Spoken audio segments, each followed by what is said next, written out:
is Wrestling Reverb. And now your host, Josh Robinson. I'm back.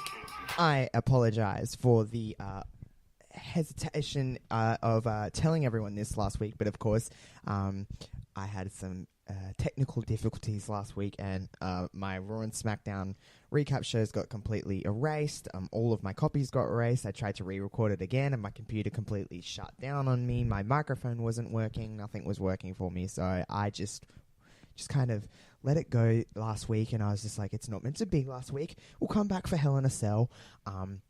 And that's what we're going to talk about today, Hell in a Cell. I've got Hell in a Cell on in the background here just to kind of recap my memory, because it has been hours since we've watched it, obviously. So let's get right into it. And, of course, before we get into the Hell in a Cell pay-per-view, we had the Hell in a Cell kickoff show. And now everyone knows, as of last week, Renee Young is now permanent commentator on Monday Night Raw. So she is no longer a part of the pay-per-view kickoff shows, which is fine, whatever. She was replaced this week by Jonathan Coachman. Coach, he did the kickoff shows. It was a little different with him. I think he's going to find his role a little better as he does more. But it was Coach, David Otunga for half of it, Booker T for the other half, Peter Rosenberg, and Paige. Paige actually did the kickoffs, which is pretty cool. Someone different, and it added something else to it. And, so the kickoff had Rusev Day versus The New Day for the SmackDown Tag Team Championships, and honestly, it was a really, really good match. It probably deserved to be on the main card. Something we do need to get into with Hell in a Cell is that a lot of people always are complaining about the number of matches WWE put on a 3.5 hour to 4 hour show, sometimes longer. So this pay-per-view, I think with the kickoff, had 8, maybe 7 matches. So the number of matches and everything got time and stuff like that, so it kind of did work better in that way. I don't know if that's something they'll keep. I think it was just something more necessary for this pay-per-view because WWE are promoting so many things at once at the moment. They just didn't want to, oversaturate something too much. But, so, of course, Rusev Day and New Day, like I said, had a fairly decent match. And for the most part, I actually thought it was going to go Rusev Day. I thought Rusev Day had it, but it was New Day. Aiden did some things, some blind tags and that. I'm sure they'll address that on SmackDown this week. It was a good match. Good match for the kickoff. Probably could have been on the main card. Probably would have fit on the main card. But yeah, needed something for the kickoff. This is probably one of the best fits for it. But good match nonetheless, and we'll see where this goes. New Day now move on to Super Showdown. They're taking on the Bar. Super Showdown, of course, 3 weeks away. They're starting to hype that more and more on television. Things are falling into place. An Australian fan knows what kind of matches are coming up because everything's been kind of announced ahead of time. But I think they're just going to start talking about it on TV now, which is cool. It's like a pay-per-view, and that's what we want. So yeah, New Day now take on the Bar at Super Showdown, which will be a fun match to see live. But now as I click play on the network for Hell in a Cell, of course we kick things off with Jeff Hardy and Randy Orton inside the something I need to talk about is the red Hell in a Cell. It's not the biggest of deals. It's whatever, being red and not, steel like a cell, but it's fine. Like, it doesn't take away that much. It does look a little bit, like a toy, but whatever. I see what they were doing, trying to update it a little bit. It is what it is. But yeah, Jeff Hardy and Randy Orton.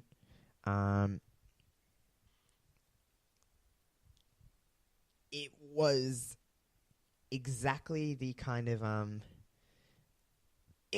I won't say it was exactly the kind of way I thought it was going to go, because I thought honestly that it was going to be a little more not that this match wasn't spotty, but it was very brutal. I actually think this is probably one of the better Hell in a Cells we've seen in a few years, at least.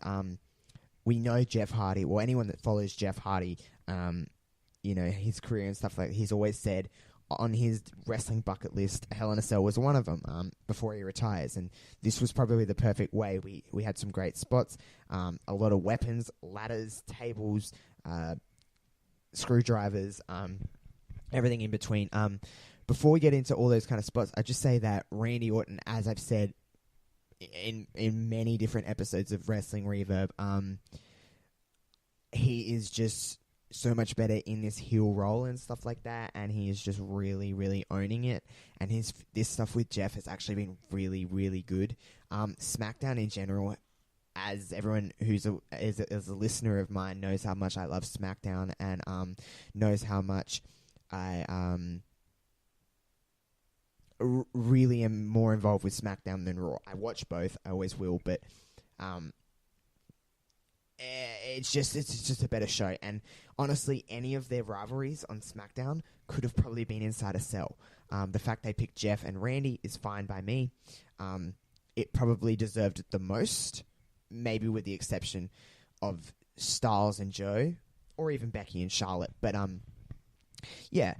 this is fine. They've been beating the crap out of each other for weeks and weeks and weeks.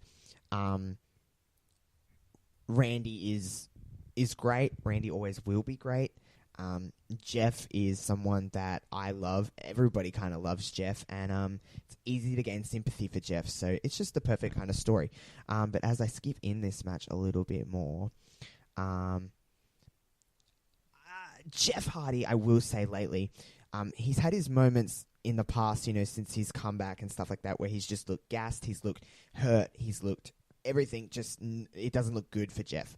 This match, I will say, amongst the punishment and the selling that he was doing, he honestly looked great. He's been looking great for quite some... the last month or so, Jeff has looked a lot better in the ring. He's still in great shape even for a 41-year-old guy. He's still in fantastic shape.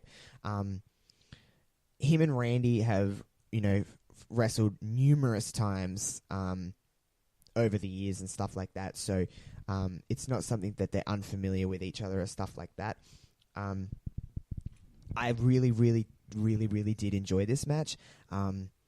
Obviously, standout moments is obviously the screwdriver in the ear, the twisting. It's hard to watch. It's pretty intense to look at and stuff like that. It added so much to the match. I thought it was great. It was brutal to look at, and my God, I'm actually just watching it now, so mind the brief pauses in my speech here, but oh boy, it's very intense. The finger was one thing, but my God, this is another. I understand a stretched ear is things are designed to go in there, but my God, it was hard to look at. He's about to do it now, and I'm gonna cringe again. Oh my God. I was watching Hell in a Cell today with 4 other people. Not something I get to do very often, is watch wrestling with a lot of people, and we all cringed. Oh my God, it is intense. This is what Hell in a Cell is kind of... it's different than it used to be, obviously, Hell in a Cells. Oh my God, Hell in a Cells have changed so much in the years, a little bit, it's more of it's what takes place inside of the cell with weapons and stuff like that. That's just the new age Hell in a Cell, and this is perfect. This is meant to look and feel like hell, and it's just like something else in general to just watch stuff like this and just see how it kind of plays out. And I just really, this match to me was really, really good. Oh my God, it's so... just finished now. Jeff just reversed and kicked him in the nads. So, my God, though, he was twisting that thing like crazy. As we move into the finish, of course, Jeff said he wanted to do something that no one had ever really seen in Hell in a Cell. He said this will be a Jeff Hardy match that you'll never forget. And honestly, it was. The ending of this match, as he off the top of the cell through the table... it looks like the referee's trying to check on Jeff, trying to get a stretcher out here, stuff like that. And now Randy's coming in, and he's going to why are we getting a stretcher? It's Hell in a Cell. He's going to pin him right there. Randy, 1, 2, 3, Randy goes over. And I honestly couldn't think of a better way to finish this match. This match was really cool. I really enjoyed this match. The spot at the end was cool. The screwdrivers, the weapons, everything in between. These guys work together really well. I honestly think Jeff Hardy may take a little bit of time to heal up and just have a bit of a rest and stuff like that. But this is something for Jeff. He's got it off his bucket list. He wrestled Hell in a Cell. Where Randy goes after this, I'm not honestly sure. But man, wherever they go next is going to be fun because I think they're done. I think this is a good way to end it, but who knows? Maybe we're getting some other stuff with Jeff and Randy, and I wouldn't be mad. They had a really, really great Hell in a Cell match. We'll get into the other cell obviously later, but this was definitely the better of the two. Definitely. As they're showing the replays now of Jeff going through and crashing down, and oh my god. Man, it was different. It was a really good time, though. I really, really enjoyed it. Randy is a sick son of a bitch, and Jeff is the perfect foil for him. The crowd, it's just a great story. It's a very simple story, and that sometimes is the best in wrestling. It just really is. It's simple. It works. Heel goes over in a, unapologetic way. And, I really enjoyed it. As we move along to our second match, something that I've been waiting for so long. Becky Lynch and Charlotte Flair. I've told everyone how much I love Becky Lynch. I've told everyone how much I've loved Becky Lynch and Charlotte's story. I think Becky is the most organically over person they have in the whole company right now. You can put me on blast for that too. I will stand up and argue that. I really do think that there's no one more organically over than Becky, male or female. Honestly, this story hasn't hurt Charlotte at all, but as a face... Now, I know there was a lot of things coming out about, like, there's no face, there's no heel in this story. It's just very best friends broken up. Obviously, Becky does do the more quote-unquote heel-like things, but she's very anti-hero. She's very cool. She's very us. We all have someone like Charlotte Flair in our life that we're told that they are the best. They are this. They are that. They are, whatever it may be. And I think the majority identify with someone like Becky more than they identify with someone like Charlotte, because Becky is more one of us. She is more the, everyday kind of person that has that entitled, best friend that you live in the shadow of and stuff like that. And I think people just more so identify with Becky. As I'm looking around now, though, there's a lot of signs in the crowd that say, "I boo the woo," and it's just. I don't want this story to evolve into just shitting on Charlotte, because I don't think anyone's problem was Charlotte. I think it was just more so that it wasn't Becky. So we kind of gravitated towards Becky and taking out that kind of stuff on Charlotte, which is whatever it may be. And but yeah, I just don't want this story to go too much into that. Now, talking about Becky and Charlotte and their rivalry that they've been having since Summer, or even just a little bit before SummerSlam, it's been kind of brewing and proceeding it the way it did at SummerSlam and stuff like that. This match I thought was going to be more of a brawl. I honestly didn't think this match was going to go the way it did yet. I knew that I felt that Becky Lynch was going to get the championship, but I didn't think it was going to be here. Am I mad? Oh, hell no. I wanted Becky to win all the way. But I thought this match was going to be more of a brawl and end in a kind of double DQ or double count out or no contact, a non-finish. So I really thought that was going to win. But the match wasn't really a brawl at all. It was probably, out of everything, the most technically sound wrestling match of the entire night. I actually thought this match was very, very good. I think maybe these two continue all the way to Evolution, and I think that's where we get the best version of this match. By any means, does that mean this match was bad? No, I don't think it was bad at all. Honestly, was surprised by the ending because, like I said, I didn't think it was going to go that way yet. we had oh man. Side note, before I get into the finish, Charlotte does a beautiful Boston Crab. Charlotte is very good. I've never doubted that. I've never once said I don't like Charlotte for this. I just really love Becky Lynch. I'm in the majority for that too. Becky Lynch is my favorite, hands down at the moment. It's long overdue that she's the champion again. It's also long overdue that she is in the championship picture, let alone the champion again, because she deserves this kind of stuff.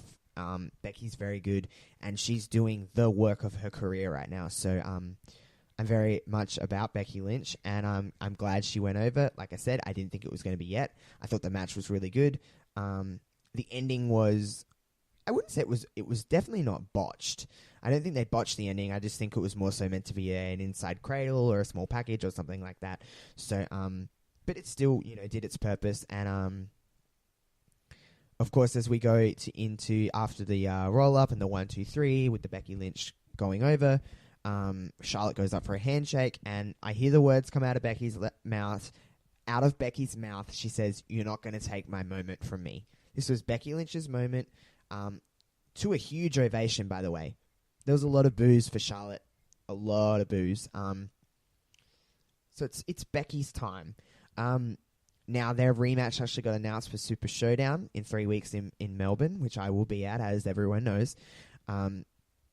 And with SmackDown being in North Carolina this week, in Charlotte, actually, I believe it is. Maybe I'm wrong, but it's definitely in North Carolina. Whether Charlotte takes her rematch before Super Showdown or not, I don't know. But it got announced for Super Showdown. Now, I don't necessarily think that Becky Lynch is going to hold the championship in this run for too long. I think Charlotte's going to get it back, and then Becky gets it back. The story definitely ends with Becky getting the championship, I think. But I just don't know if Charlotte's not going to win it back, and then Becky gets even more pissed and wins it at Evolution. I think that moment is still a thing that could happen, because it's going to be at least the SmackDown main event. It probably deserves to be the main event of the show, but I think that's where we're going. Whether that changes or not, I don't know. But I'm glad that Becky won. I'm very much, number one fan over here. I really do love Becky. It is it's a great time. When I was jumping around like crazy when she won.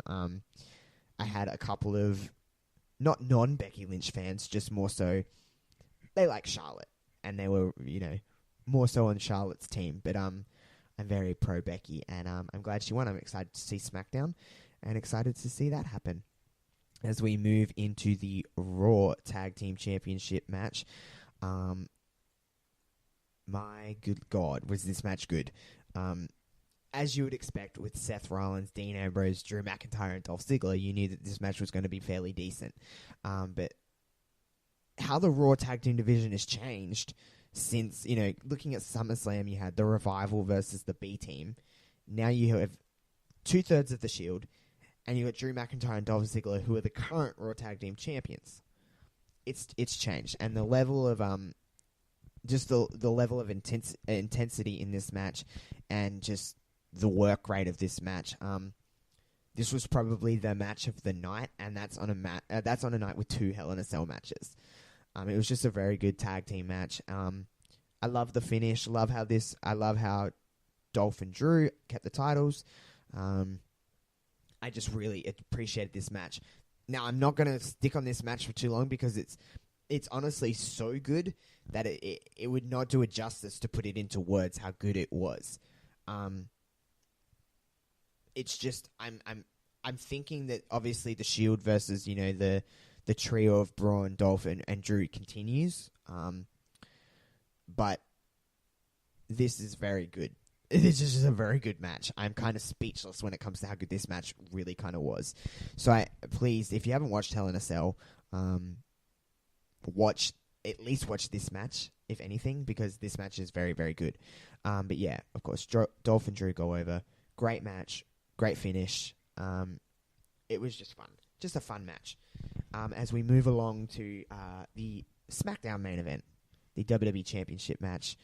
Samoa Joe and AJ Styles. Of course, as everyone knows, I changed my tune on how I felt about this rivalry at the start. I thought it was cheesy. I didn't like it. I didn't like how they were going or about it and stuff like that. But as we kind of move on, I'm really, really about this feud. And after SummerSlam, I thought it picked up a lot of steam. I thought it's kept its steam quite well without kind of overdoing it. It just stayed in that nice little box, and it stayed there. And yeah, their match at SummerSlam I thought was better than this one. But nonetheless, this match was still very, very good.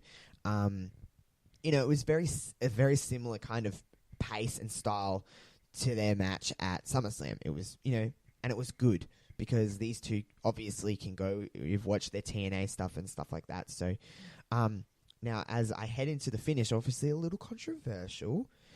We had AJ. We had the Coquina clutch locked in.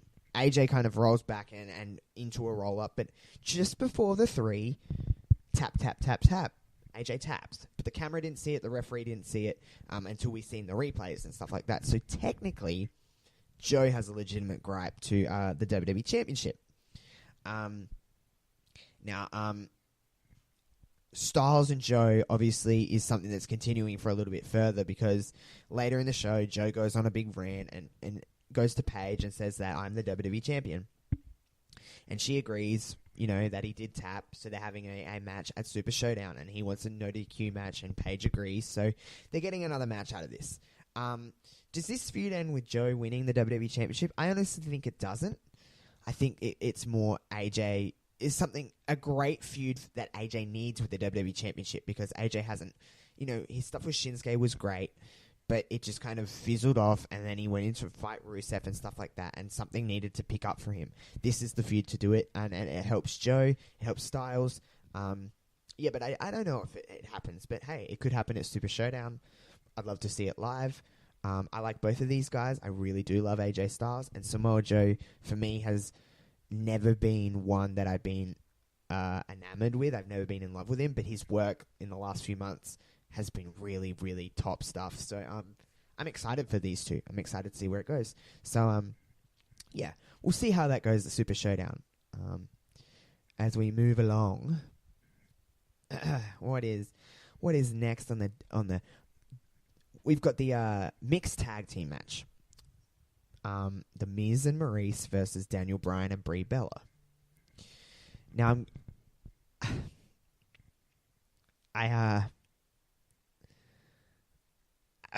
okay, I'm going to try and keep my positivity rolling here.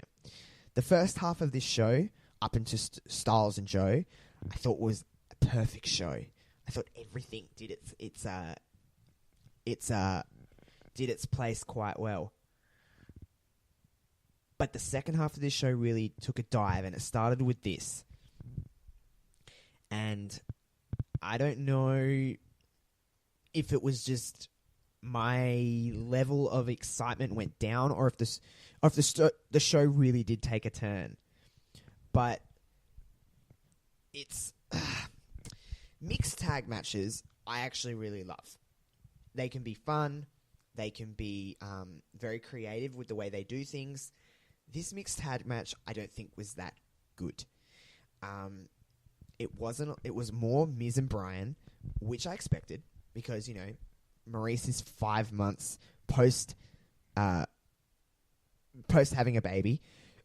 Brie only had a baby a year or something ago. They're not full-time in-ring talents. I didn't think that it was going to be them wrestling. However, the stuff that they did do was. I love women's wrestling, and everyone knows how much I love women's wrestling. So when I'm critical of it, it's warranted because I'm not critical of women very often. But the stuff that Brie and Maurice did was not amazing. It wasn't even very good. It was built to this big moment of Brie coming in with the hot tag and wanting to kick the crap out of Maurice, and there wasn't a lot of that. There was a lot of shenanigans and stuff like that. But as we move into the finish is what I want to talk about here. We had... Okay, I'm just rewatching the finish right now. It's just playing, so bear with me a moment. We had Brie hit the missile drop kick. It looks like Brie's going to go over with the 1, 2, and then, of course, Miz comes in and pulls Brie off of Maurice to break up the count. We have Brian come in and, do all his stuff to Miz, of putting his hands on his wife, and as you would. They do in-sync yes kicks, which is fine. They do in-sync yes kicks, and it's all fine. They're doing them, and I mean in-sync, like they did nearly every single kick together. They run away. Maurice and Miz do, of course, classic heel stuff. The crowd are eating it up. This match is going okay. I wouldn't say it was going great, but it was going okay. Brie and Brian are now going in and attacking Miz and Maurice, respectively, and we go in, and this is what I wanted to talk about, was the finish of this match. Now, Maurice has never been an in-ring general. Brie she kept up with all the girls, especially in her later years. She did get a lot better. Maurice never did, and I wasn't expecting that from Maurice. We have Brie hit the knee, the Brie mode knee on Maurice, and then we go into this. Like, Brie throws Maurice into Miz, then we have a reverse of a roll-up, and then ends in a normal pin. And Maurice goes over. The ending was crap, and I'm not trying to shit all over this because I wanted this match to be great. I was actually very excited for this match, but that ending really kind of took it away from me. And you can blast me all you want for being just a typical critical guy on the internet, but that ending really did ruin it for me. And I'm not going to say anything more on it because this is a feud we've waited for 9 years, and we're getting this. I don't know. Maybe it shouldn't have happened. Maybe I don't know. Maybe it's just me being a little bit of a whinger, and you can say that to me. But yeah, I didn't really love this match, and I'm not going to pretend I did. So we'll move along. We go now into Rowdy Ronda Rousey versus Alexa Bliss for the Raw Women's Championship. Mickey and Fox, of course, with Bliss, and Natty with Ronda. Now, this match was obviously very different from their SummerSlam match, as Ronda Rousey kicked the shit out of Alexa Bliss at SummerSlam. And for this one, Bliss got a lot of offense in. There was a lot more of that. There was a great selling on Ronda's part. I think my interest level for this match went a little down. I think this feud ran maybe a month too long. But I think the problem with a lot of the women's feuds at the moment is they're stalling for Evolution because they're trying to keep all their big guns for Evolution, and it is what it is. Bliss obviously gets a rematch. So it was fine. The match itself was okay. I don't think it was amazing. It was longer than Rousey's other matches. Rousey's a great seller. She's got some great moves. I think in the ring, Rousey's actually very, very, very good. Her promo work is a little different, but as I'm just watching the finish now, of course, the armbar, Bliss instantly taps out, and Bliss is out of the title picture, which is something I've waited for a little while. Bliss has been in the title picture for a very, very, very long time. She moves on to Evolution. She moves on to Trish Stratus at Evolution, so she's still going to be in obviously a fairly big match. Rowdy Ronda Rousey's next pay-per-view date is Super Showdown, where she teams with the Bella Twins to take on the Riot Squad, and of course the rumors are true. If it really is going to be Nikki Bella versus Ronda Rousey in the main event of Evolution for the Royal Women's Championship, we might be seeing a Bella turn at Super Showdown, which I'd love to see live. I think that's where we're going. Could be fun. But Rousey goes over as we move into the main event. Roman Reigns versus Braun Strowman, Universal Championship. The match itself was actually not too bad. There was a few cool little spots. It was a very, main event Hell in a Cell kind of deal. The Shield and that all come out to save Roman, and We had some big spots with The Shield and Dolph and Drew, and Dolph and Seth go through the tables off the cell. Brutal stuff. They were fighting on top. Amongst all of this, after all of this kind of happens and they're all selling and laying down, in comes the returning Brock Lesnar. Kicks through the cell door. Paul Heyman sprays Mick Foley with pepper spray, and Brock just destroys Braun, destroys Roman Reigns. And the thing that pissed me off the most is that the match ended in a no contest. It's a fucking Hell in a Cell.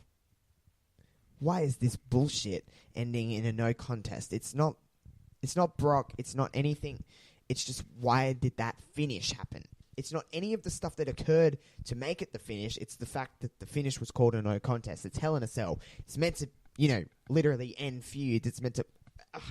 I can't even tell you how much I didn't like it. Where this goes, I don't know. Obviously, Brock wants a rematch for the Universal Championship, but it just really put a sour note on this pay-per-view for me. So let's, see what happens with the Universal Championship. But yeah, I didn't like that, and that's kind of that.